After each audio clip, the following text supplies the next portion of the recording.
Well, this is Dad and Brad with a special treat for all the listeners here in WBTN, with sitting here with Tommy James from Tommy James and the Shondells. It is truly an honor, sir. Well, thank you so much. Glad to be with you. And I guess we should jump right into the biggest news of the hour, which is to add to the list of accolades. Now you are also an author. An author. Well, I've never been one before.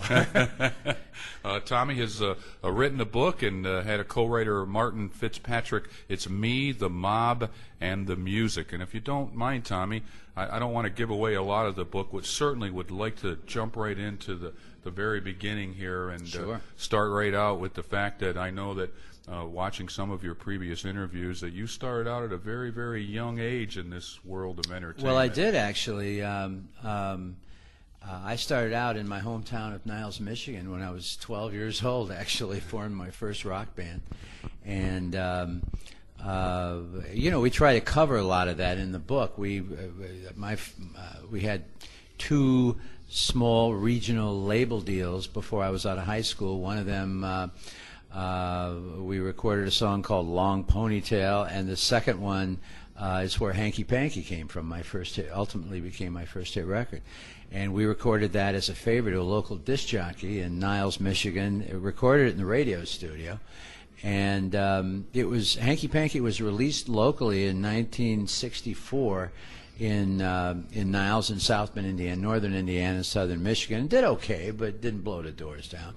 But I don't mean to get too long-winded, but I just want to tell you real quick what happened was the record kind of came and went, and I sort of forgot about the record by 1965. I graduated from high school that year, took my band on the road. We're playing all through the Midwest and up through Wisconsin.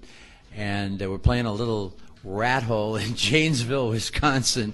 And the guy went belly up in the middle of my 2 weeks. And this really changed my life because it sent me back home. The IRS shut the guy down. And this is about February of '66. And so I go home. That's how the good Lord works, because the minute I get home, I get the call from Pittsburgh that changed my life, that Hanky Panky, this forgotten about single that I did 2 years ago, suddenly out of nowhere was bootlegged and became a #1 record in the city of Pittsburgh. And if I hadn't gone home at that exact moment, I would have never got that call. So that's what I mean. I really was God winking at me. And so I went to Pittsburgh, couldn't put the original band back together, and sort of grabbed the first rock band, the first bar band really I could find. And they became the Shondells, the new Shondells. And I went to New York the following week. And this would have been about May of '66, and that's where the story begins of Me, the Mob, and the Music. It truly does begin there, and here you are, a young man at that point, 19. I just turned 19. Just turned 19, and Right. You go out and they take you around, shop you to all the major record labels. And we got a yes from everybody.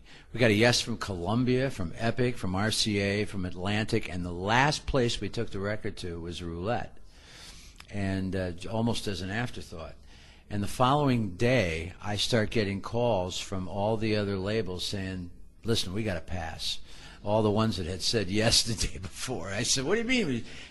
What do you mean you got to pass? I thought we had a deal. And finally, Jerry Wexler at Atlantic levels with us and tells us the truth, and that was that Morris Levy, the head of Roulette Records, called all the other labels and said, this is my record, back off.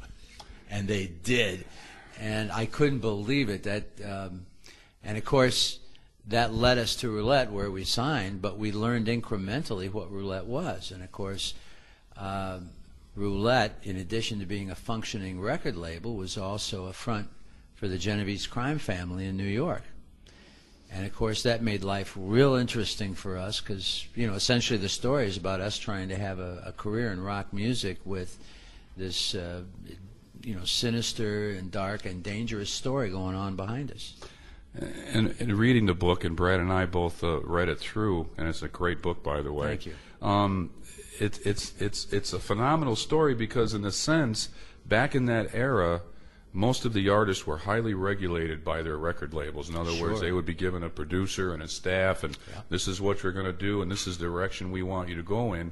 And in your case, because the Crime Family weren't really on Weren't top, rock and roll right? people. They weren't really rock and roll people. Where they more or less said, "Hey, kid, you made us a hit record. Right. Go do it again." That's right. And the funny part about all this is that I know that if we had signed with one of the corporate labels, CBS or RCA, we would have been handed to an in-house A&R guy. We would have been lost in the shuffle. We would have been one-hit wonders, especially with a record like Hanky Panky. At Roulette, they actually needed us. And so from a creative standpoint, we couldn't have gone with a better label. It's just that getting paid was like, it was very dangerous.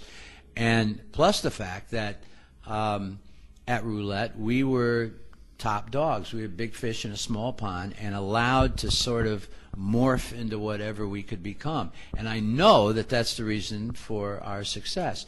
And I just want to say also that if it hadn't have been for Morris Levy, every time I go to say something really nasty about Morris Levy, I have to stop myself, because the truth is, if it wasn't for Morris Levy, there wouldn't have been a Tommy James. He put his money where his mouth is. We were in control of our own career right from the start. We brought in our own production team. We even got into album art in marketing.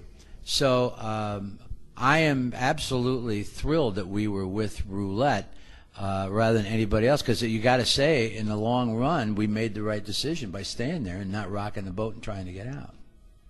So obviously, I mean, you were a big help at Roulette Records. Were you asked to help out in the production or obtaining any new artists? Yeah, actually, we brought a couple of new artists. One of them, of course, was Alive and Kickin', that we wrote and produced Tighter, Tighter for Alive and Kickin', and that was actually the first #1 record by another group on Roulette after we had come with the label.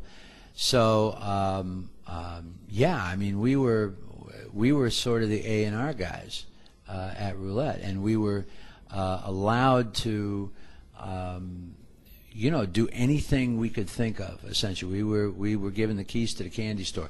The problem was that while all this was going on, while the great things were happening, all the success, we had to deal with their very tumultuous and crazy side, which was very dangerous as well, and we were quite